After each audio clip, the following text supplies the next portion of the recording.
Sebelum kita mulai, mari sama-sama kita menyimak firman Allah Subhanahu wa taala di dalam surat Al-Baqarah ayat 183. Kita tilawah bareng-bareng. Buat yang lagi di rumah boleh membuka Al-Qur'an, kita bisa baca bareng-bareng atau hanya menyimaknya di dalam mushaf Al-Qur'an. Saya akan bacakan. A'udzu billahi minasy syaithanir rajim. Bismillahirrahmanirrahim. Ya ayyuhalladzina amanu kutiba alaikumus shiyam kama kutiba alal ladzina min qablikum la'allakum tattaqun. Ayyaman ma'dudat. فمن كان منكم مريضا أو على سفر فعدة من أيام أخر وعلى الذين يطيقونه فدية طعام مسكين فمن تطوع خيرا فهو خير له وأن تصوموا خير لكم إن كنتم تعلمون. Shadaqallahul adzim.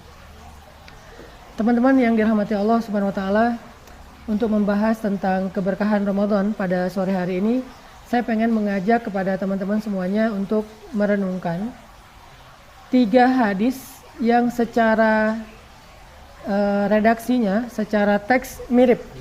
Ini 3-tiganya hadis tentang ibadah bulan Ramadan. Dan kalau kita perhatikan, ketiga hadis ini memiliki kemiripan.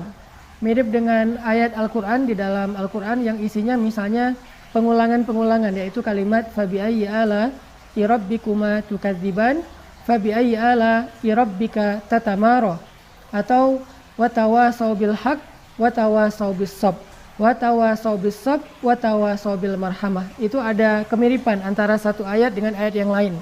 Jadi kalau kita baca Al-Quran, di Al-Quran ada banyak ayat yang mirip. Yang tadi saya bacakan, ada ayat tentang syukur, fabi'ayyi ala irabbikuma tukadziban. Allah ulang lagi di surat yang lain, fabi'ayyi ala irabbika tatamaro. Jadi sama-sama mempertanyakan nikmat Tuhanmu mana yang kau dustakan. Atau kalimat saling menasehati, watawasau bil haq, watawasau bis sabr. Di surat yang lain, watawasau bis sabr, watawasau bil marhamah. Jadi agak mirip nih satu ayat dengan ayat yang lain. Ternyata bukan hanya di Al-Quran, di hadis juga ada beberapa hadis yang mirip. Misalnya hadis man kana yu'minu billahi wal yaumil akhir. Nanti setelahnya kalimatnya berbeda tapi pembukaannya sama. Siapa yang beriman kepada Allah dan hari akhir, 1, fal yakul khairan aw liyasmut. Hendaklah berkata-kata yang baik atau diam. Hendaklah komen yang baik atau diam. Hendaklah dia broadcast yang baik atau diam. Atau dia bikin caption yang baik-baik atau enggak usah posting. 1. Yang lain, hadisnya man kana yu'minu billahi wal yaumil akhir. Siapa yang beriman kepada Allah dan hari akhir, falyukrim dhaifah. Hendaklah dia memuliakan tamunya. Falyukrim jarah. Hendaklah dia memuliakan tetangganya. Ini menunjukkan bahwa hadis-hadis ini memiliki kesamaan dalam pembukaannya. Atau ada hadis juga yang berbunyi gini, inna ahabbal a'mal ilallah. Sesungguhnya amal yang paling disukai Allah. Atau sahabat bertanya, ya Rasulullah, ayyul a'mal ahabbu ilallah. Ya Rasulullah, amal apa yang paling disukai Allah? Jadi beberapa pertanyaan dengan jawaban yang berbeda-beda tapi sama redaksinya, amal apa yang disukai Allah. Ternyata pertanyaan yang sama, jawabannya beda-beda.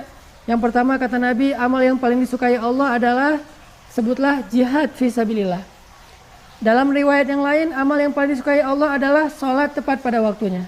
Dalam riwayat yang lain, amal yang paling disukai Allah adalah berbakti kepada orang tua. Dalam riwayat yang lain, amal yang paling disukai Allah itu adalah zikrullah, berzikir kepada Allah. Dan banyak lagi redaksi-redaksi yang lain yang pertanyaannya sama. Ini adalah hadis-hadis yang mirip, ayat-ayat yang mirip antara satu dengan yang lain. Nah, hari ini karena edisi kita adalah spesial, saya pengen ngajak kita merenungkan satu hadis tentang Ramadan, 3 hadis tentang Ramadan yang redaksinya mirip. Apa hadisnya? Kata Nabi SAW dalam hadis dari Abu Hurairah, riwayat Bukhari dan Muslim, Nabi bersabda, "Man kana yu'minu billah, man shoma Ramadan imanan wahtisaban, ghufira lahu ma taqaddama min dzambi." Itu yang pertama. Yang kedua, "Man qama Ramadan imanan wahtisaban, ghufira lahu ma taqaddama min dzambi." Itu yang kedua. Yang ketiga, "Man qama lailatal qadri imanan wahtisaban, ghufira lahu ma taqaddama min dzambi." Jadi 3 hadis mirip. Pertama, man shoma Ramadan. Kedua, man qama Ramadan. Ketiga, man qama lailatal qadri. Lalu ujungnya sama, ghufira lahu imanan wahtisaban, ghufira lahu ma taqaddama min dzambi. Itu 3 hadis tentang Ramadan yang secara redaksinya mirip, sama, bahkan hanya amalnya berbeda. Satu amalnya man shoma, puasa. Yang kedua amalnya man qama, yaitu tarawih. Yang ketiga man qama lailatul qadri, yaitu itikaf atau tahajud pada malam Lailatul Qadar. Tapi kalimat berikutnya sama, imanan wahtisaban, ghufira lahu ma taqaddama min dzambi. Itu adalah hadis yang mirip di dalam ibadah Ramadan. Nah, pertanyaannya sekarang adalah, kenapa hadis ini kok mirip?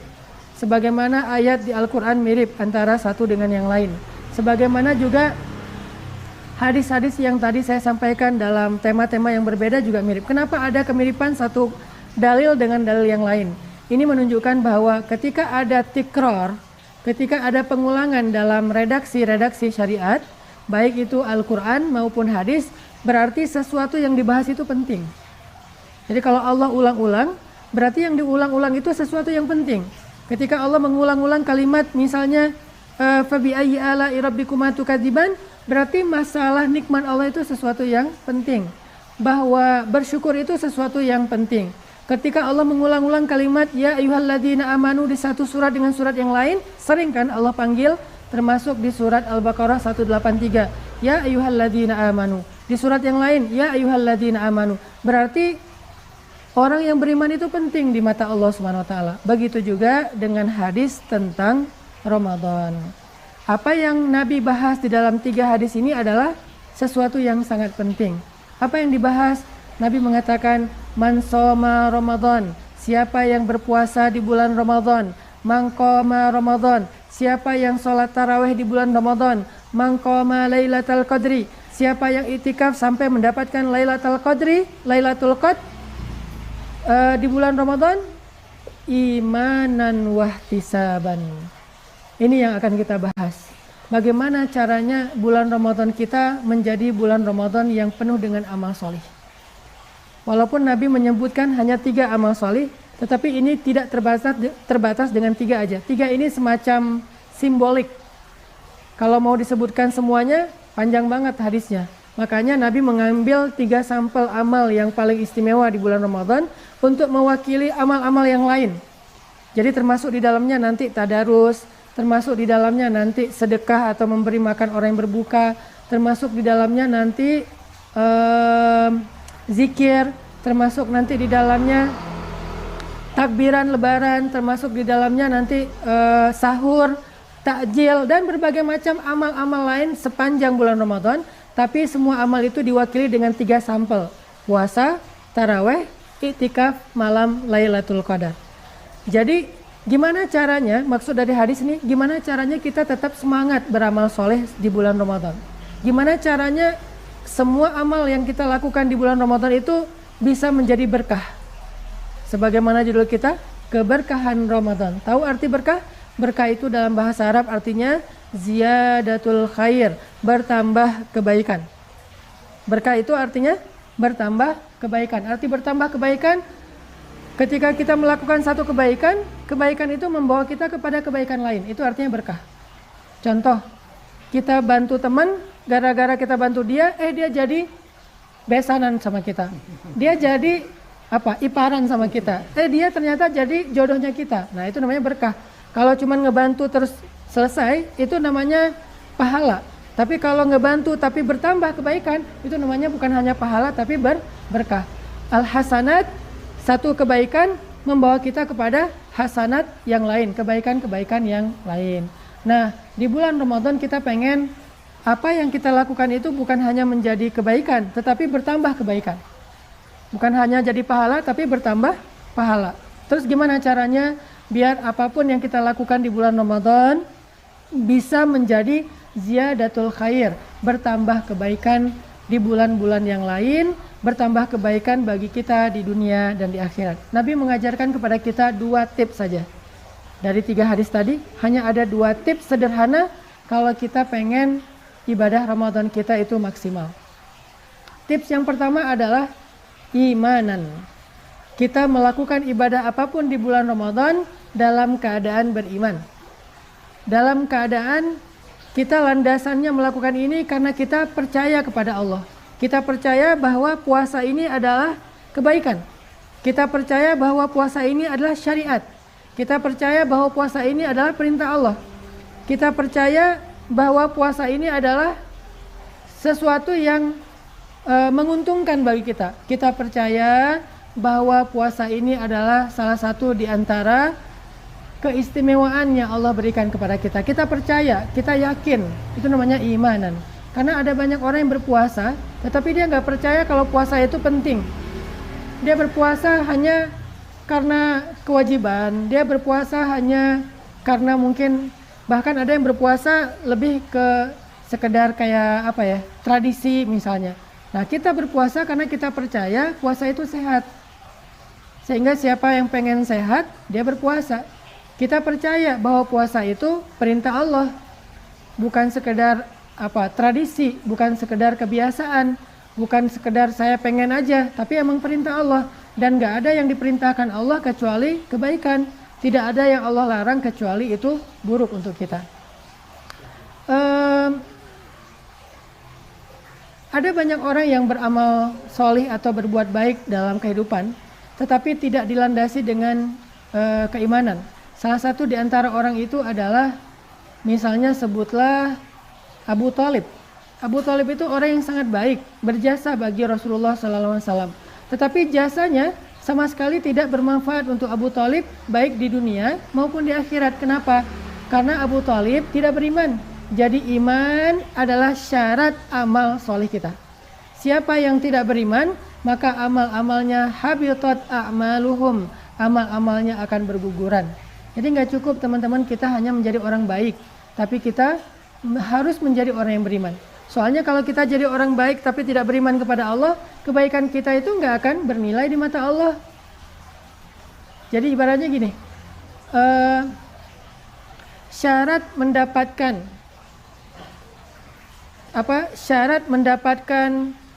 bantuan kesehatan, yaitu BPJS misalnya, kita pakai BPJS, ada jaminan sosial atau jaminan kesehatan ya. Syaratnya adalah punya KTP Indonesia, kan itu ya syaratnya, harus punya KTP Indonesia. Kalau kita warga negara asing yang tinggal di Indonesia sakit, ternyata sakit aja nggak cukup untuk dapat jaminan kesehatan. Ternyata miskin aja nggak cukup untuk jadi jaminan kesehatan. Dia selain miskin, selain sakit, dia juga harus punya KTP Indonesia, warga negara Indonesia. Terus kita mau protes, misalnya kita datang ke Amerika nih, kita nggak punya ID card Amerika, kita gelandangan, kita homeless, nggak punya rumah di Amerika.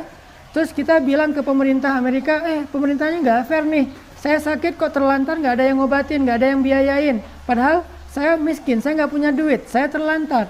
Mereka akan bilang, kamu warga negara mana? Kalau kamu warga negara Indonesia, datanglah ke konsulat Indonesia, ke kedutaan Indonesia. Nggak boleh komplain ke pemerintah Amerika. Begitu juga di negara kita. Orang warga asing nggak boleh komplain ke pemerintah Indonesia karena dia paspor, bukan KTP. Walaupun dia sakit, walaupun dia miskin, walaupun dia baik. Ternyata menjadi orang yang miskin aja, menjadi orang yang sakit, menjadi orang yang baik, nggak cukup untuk bisa mendapatkan layanan gratis kesehatan BPJS. Begitu juga dalam masalah agama. Menjadi orang baik aja nggak cukup untuk dapat pahala. Menjadi orang yang benar aja nggak cukup untuk dapat pahala. Dia harus mendaftar. untuk dapat pahala itu dia harus registrasi. Gimana cara registrasinya? Gampang. Cara registrasinya dia cukup mengatakan asyhadu an la ilaha illallah wa asyhadu anna muhammadan abduhu wa rasuluh atau rasulullah. Karena kalau dia nggak mengaku sebagai hamba Allah, dia tidak beriman kepada Allah, terus gimana dia mau nuntut Allah? Orang dia nggak beriman sama Allah, kan nggak fair ya? Dia nggak beriman sama Allah, tapi dia nuntut Allah, gimana ceritanya? Dia nggak percaya Allah itu ada, dia nggak percaya Allah itu ahad, dia nggak percaya Allah itu punya surga neraka. Terus dia nuntut Allah, bilang Allah nggak fair, gimana caranya? Kalau dia mau menuntut Allah, dia harus percaya kepada Allah SWT. Dia harus mengakui Allah sebagai Rabb-nya, baru nanti Allah SWT akan memberikan pahalanya dalam setiap amal ibadah. Makanya teman-teman yang dirahmati Allah SWT, kata Nabi, syarat dari amal solih untuk bisa menjadi pahala, untuk bisa menjadi keberkahan, untuk bisa menjadi kebaikan itu adalah man soma, man qoma Lailatul Qadri Ramadan imanan wahtisaban, dalam keadaan beriman atau dalam keadaan yakin kepada Allah Subhanahu wa taala. Makanya ayat tentang puasa itu Allah memanggil orang yang beriman. Allah nggak memanggil manusia untuk puasa. Jadi kalau non muslim nggak berpuasa, kita nggak masalah, kita hargai mereka. Tetapi lakum dinukum waliyadin.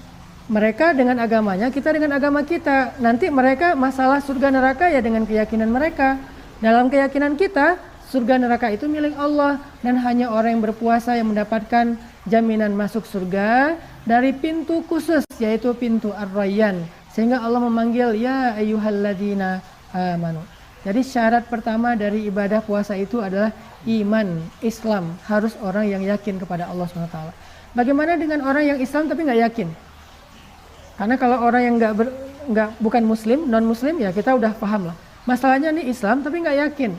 Berarti dia termasuk orang yang fi qulubihim marad, hatinya berpenyakit. Dia juga nggak akan dapat apa-apa dari puasanya. Kita berpuasa tapi kita kayak nggak yakin-yakin amat tentang surga neraka, rukun iman lah ya. Percaya kepada Allah, percaya kepada malaikat, percaya kepada nabi, percaya kepada kitab, percaya kepada takdir baik dan buruk, percaya kepada hari kiamat atau akhirat. Kita nggak yakin-yakin amat tentang itu. Buat kita semua itu hanyalah dongeng. Nah berarti kita termasuk orang yang belum memenuhi syarat puasanya diterima oleh Allah SWT. Sehingga semua rukun iman yang 6 itu nggak boleh ada sedikit pun yang kita ragukan. Termasuk Alkitab, yaitu Al-Quran. Nggak boleh ada satu ayat pun di dalam Al-Quran, bahkan satu huruf pun yang kita ragukan. Kalau kita meragukan satu ayat di dalam Al-Quran, berarti puasa kita bermasalah. Ayat mana yang kita ragukan di Al-Quran? Sebutlah misalnya ayat tentang waris. Lidzakari mithlu hadzil unthayain, bagi laki-laki mendapatkan 2 bagian perempuan. Ayat tentang hijab, katakan kepada perempuan-perempuan beriman agar mereka menjulurkan jilbabnya. Ayat tentang riba, la ta'kulur riba yamhaqullahu riba wa yurbis shadaqat, Allah menghapus riba, mengharamkan riba. Ayat tentang jihad, waqatilu fi sabilillah infiru khifafan wa thiqalan, dan banyak lagi, wajahidu fi sabilillah. Ayat tentang jihad. Ayat tentang masalah keluarga misalnya, Rabbana hablana min azwajina wa dzurriyyatina qurrata ayun. Ayat tentang masalah pernikahan, ayat tentang masalah perceraian, ayat tentang masalah masyarakat supaya kita tidak saling membuli dan mencela satu dengan yang lain. Ayat tentang para nabi yang disebutkan di dalamnya, ayat tentang Nabi Adam. Banyak ayat Al-Quran. Terus mana yang kita dustakan? Kalau ada satu saja dari ayat itu yang kita ragukan kebenarannya, seolah-olah ayat itu nggak relevan lagi dalam kehidupan kita, seolah-olah ayat itu nggak penting-penting amat untuk menjadi petunjuk hidup kita, berarti iman kita bermasalah, teman-teman. Ini dulu yang harus kita perbaiki. Sehingga kalau iman kita bermasalah, mau sholat, mau puasa, mau haji, semuanya akan ditolak oleh Allah. Karena syarat diterimanya amal itu adalah imanan, harus beriman. Dan iman itu nggak boleh dibagi-bagi seperti rukun Islam. Rukun Islam ada yang boleh kita ambil, ada yang boleh kita tidak ambil karena ada uzur. Misalnya zakat. Kita nggak harus bayar zakat kalau kita miskin. Kita nggak harus haji kalau kita nggak mampu. Kita nggak harus puasa Ramadan kalau kita ternyata ada halangan, sakit, haid, nifas. nanti bisa diqadha atau bisa diqadha dan bayar fidyah. Tapi kalau rukun iman nggak boleh ada yang ditolak, semuanya harus diambil. Dan ketika mengambilnya nggak boleh dibagi-bagi. Misalnya beriman kepada malaikat, saya malaikat yang serak itu cuman Jibril doang. Kalau malaikat Israel saya males soalnya masalahnya kematian gitu kan, nggak boleh. Saya senangnya sama Mikail. Kalau Jibril males kebanyakan perintah kayak orang Yahudi dan orang Syiah, nggak boleh. Semua malaikat kita beriman. Nabi juga gitu, semua nabi kita beriman. Nggak boleh kita beda-bedain. Saya senangnya sama Nabi Isa doang, Nabi Musa enggak. Saya sama Nabi Musa, Nabi Muhammad enggak. Saya sama Nabi Sulaiman, Nabi Daud enggak bisa. Semua nabi, 124.000 nabi, semuanya kita beriman. Walaupun yang kita kenal 25 nabi dan rasul. Artinya begitu juga dengan Al-Quran, Injil, Taurat. Selama Injil dan Taurat itu belum diselewengkan, Injil yang masih asli, orisinil, Taurat yang masih ori, belum diselewengkan oleh orang-orang Yahudi dan orang-orang Nasrani pada masanya. Jadi kita beriman termasuk Al-Quran. Dari mulai Bismillahirrahmanirrahim Al-Fatihah sampai Minal Jinnati wan Nas surat An-Nas. Gak ada satupun yang kita dustakan. Kalau ada satu saja ayat yang kita dustakan, saya gak terlalu yakin dengan ayat hijab, kan zamannya udah beda, itu mah cuma tradisi Arab, berarti bermasalah iman kita. Kalau bermasalah iman, ditolaklah semua amal.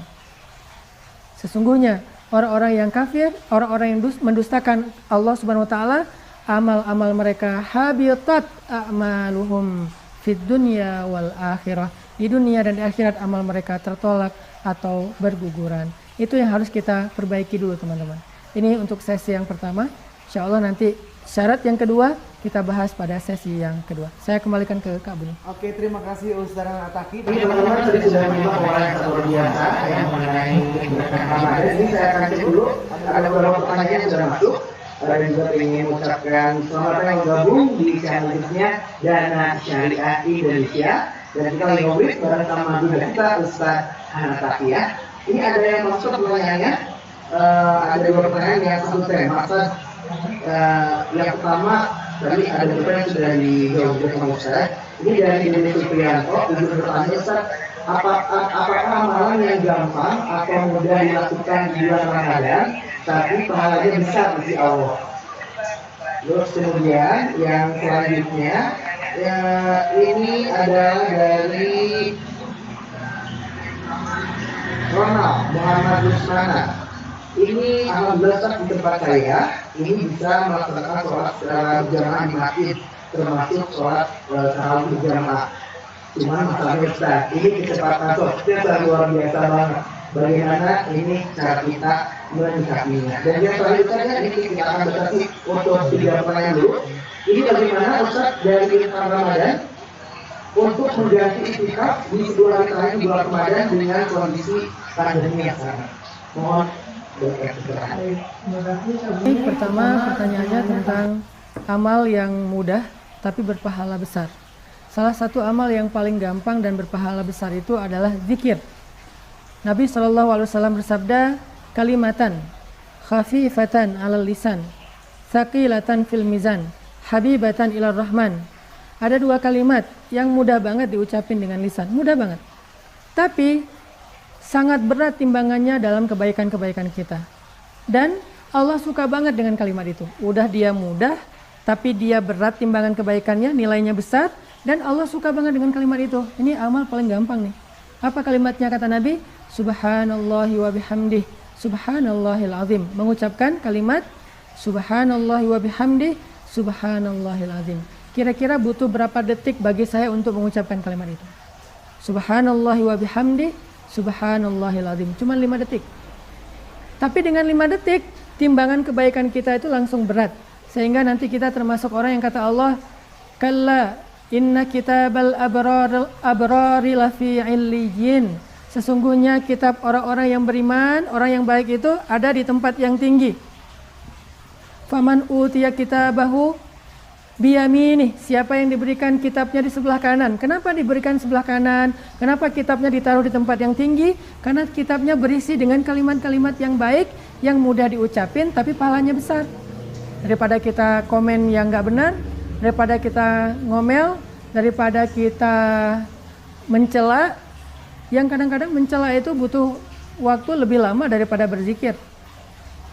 Ngomel itu butuh energi dan waktu lebih lama daripada zikir. Ngomel itu kan panjang. Kalau zikir, subhanallah wa bihamdi subhanallahil azim, atau astagfirullahalazim, atau la haula wala quwata illa billah, atau apalagi kalimat-kalimat zikir yang lain.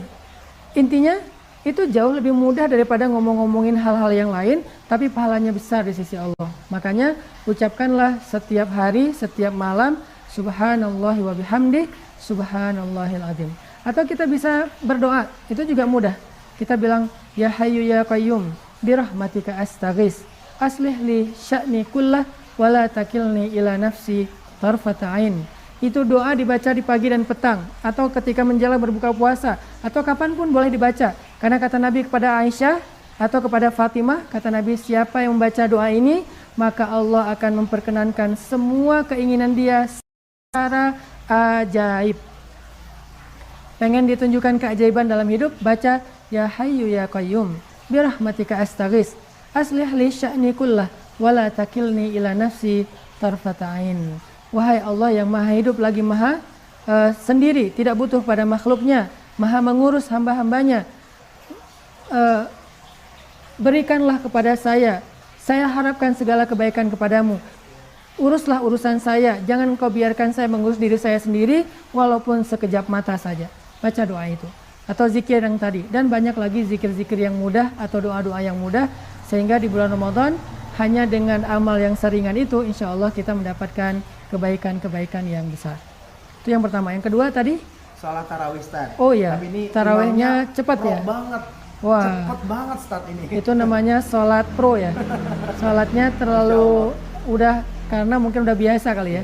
Tapi memang sebagaimana istilahnya ya Kak Buni, tarawih itu dalam bahasa Arab artinya sholat santai. Karena tarawih dari kata roha. Roha itu terus jadi bahasa Indonesia rehat.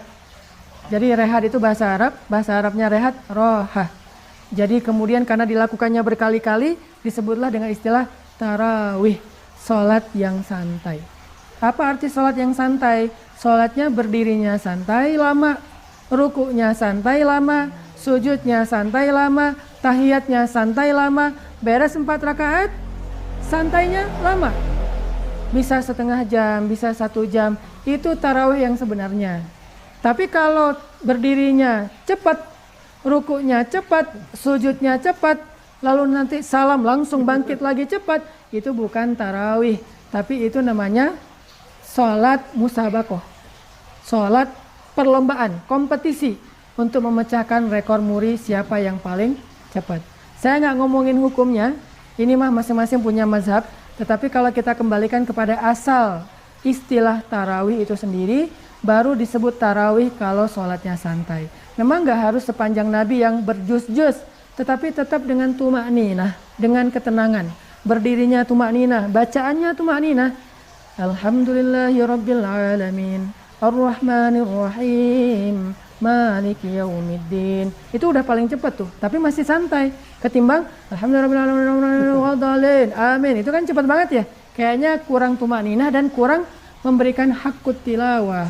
Padahal kita membaca Al-Quran itu kata Nabi, kata Allah di dalam surat Al-Qiyamah, la tuharrik bihi lisanaka lita'jala bih, inna alaina jam'ahu wa qur'anah, fa idza qara'nahu fattabi' qur'anah, summa inna alaina bayanah. Janganlah engkau Muhammad mempercepat bacaanmu atau lisanmu dalam membaca Al-Quran. Allah melarang kita membaca Al-Quran dengan terburu-buru sampai kehilangan hak-hak tajwid. La tuharrik lisanak lita'jala bih. Janganlah engkau gerakkan lisanmu untuk terburu-buru membaca Al-Quran. Kenapa? Supaya kita bisa tadabbur, supaya kita bisa tenang, tumakninah, supaya kita bisa tafakkur, supaya kita bisa khusyuk, apalagi di dalam sholat. Itu arti dari tarawih yang sebenarnya. Terus gimana kalau imamnya kayak gitu? Saya sarankan kalau ada imam itu lebih baik kita sholat sendiri, karena salah satu di antara rukun sholat itu adalah tumakninah. Sehingga kalau kita tidak tumakninah, maka sholatnya bermasalah. Oke, yang ketiga. Yang ketiga Ustaz, pertanyaannya adalah ini bagaimana cara mengganti amalan itikaf Oh di iya. bulan Ramadan di bulan akhir dengan kondisi Ya, itikaf dalam kondisi di rumah aja atau stay at home atau itikaf at home. Jadi kalau ada work from home, sekarang itikaf from home. Jadi IFH ya. Jadi itikaf dari rumah. Gimana caranya? Memang ada beberapa wilayah di Indonesia yang masih normal sih melakukan ibadah tarawih seperti biasanya. Saya nggak mau komentari bab itu, nanti silakan tanya aja kepada ahlinya. Tetapi kalau di kondisi beberapa zona merah seperti kita di Bandung, Jakarta, yang memang sedang menerapkan PSBB, pembatasan sosial berskala besar, maka mau nggak mau kita memang harus itikaf dengan social distancing. Gimana caranya? Kalau nggak bisa itikaf di masjid, karena ada urusan daruri, ada urusan darurat, ditambah lagi memang Nabi mengatakan, larilah kamu dari wabah seperti engkau lari dari singa. Jadi kalau kita mau lari dari wabah, dari penyakit, dari penyebaran virus, larinya itu harus seperti kita lari dari singa. Artinya kita larinya tuh benar-benar menjauh gitu, bukan setengah-setengah. Kan kalau ada singa kita larinya sampai hilang ya. Tiba-tiba jadi flash kan. Nah begitu juga dalam menghindari wabah. Kalau memang daruratnya seperti itu, maka kita niatkan bahwa kita itikaf, tapi kita tetap melakukannya di rumah. Caranya kita cari satu spot di rumah kita, yang biasanya di situ kita sholat, kita nyebutnya dengan musola pribadi. Itikaflah di musola pribadi kita di rumah. Kalau nggak punya musola pribadi, selama Ramadan tetapkan mana musola pribadi kita, yang kita akan taraweh di situ, kita sholat di situ, kita zikir, tilawah di situ dengan sajadah yang tidak berubah-ubah posisinya. Itulah yang kita jadikan musola kita. Kalau kita nggak punya musola pribadi, kita tetapkan selama Ramadan. Apakah di sebelah tempat tidur, apakah di ruang tamu, apakah di ruang keluarga. Kalau yang udah punya musola pribadi, jadikan itu sebagai masjid kita selama stay at home ini, sehingga kita bisa itikaf di situ dan mudah-mudahan karena alasan darurat, maka kita tetap mendapatkan pahala itikaf walaupun kita tidak bisa ke masjid insyaallah. Jadi la tahzan yuridullahu bikumul yusra wala yuridu bikumul usra. Kata Allah di ayat tentang Ramadan, Allah pengen memudahkan kalian, Allah nggak pengen menyusahkan kalian. Ya, terima kasih buat Ustaz Ataki untuk jawaban yang sangat luar biasa, pencerahannya. Kita akan lanjutkan. Ini kita masih ada sedikit waktu lagi karena nggak kerasa ya ternyata. Ini kita akan langsung mendengarkan kembali pemaparan dan juga menyimak teman-teman yang udah bergabung di channelnya Dana Syariah. Kita akan, ini masih ada sedikit yang akan disampaikan ilmu dari Ustaz Ataki mengenai keberkahan di bulan Ramadan. Itu kami persilahkan Ustaz Hanan Ataki.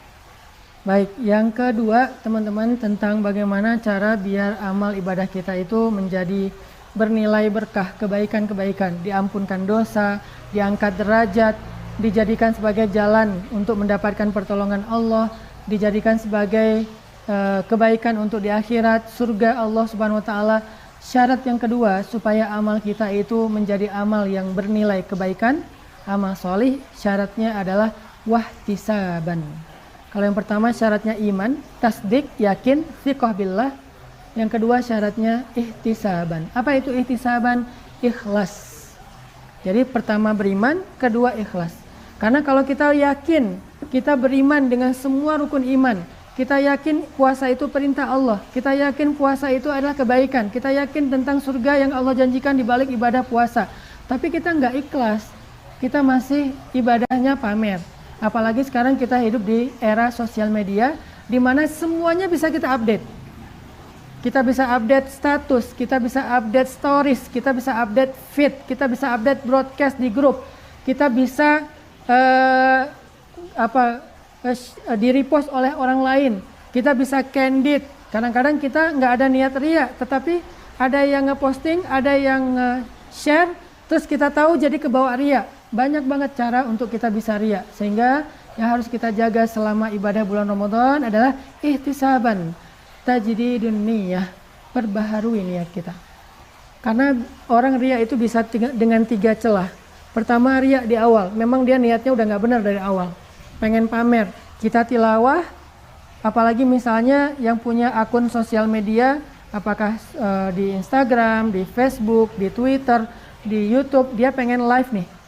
Live lagi tilawah. Atau dia tilawahnya online. Kan sekarang banyak yang pakai meeting online atau acara tausiah online ya, dengan yang bisa langsung interaktif misalnya. Nah, kan bisa juga nanti kita tadarus online nih, bareng dengan teman-teman.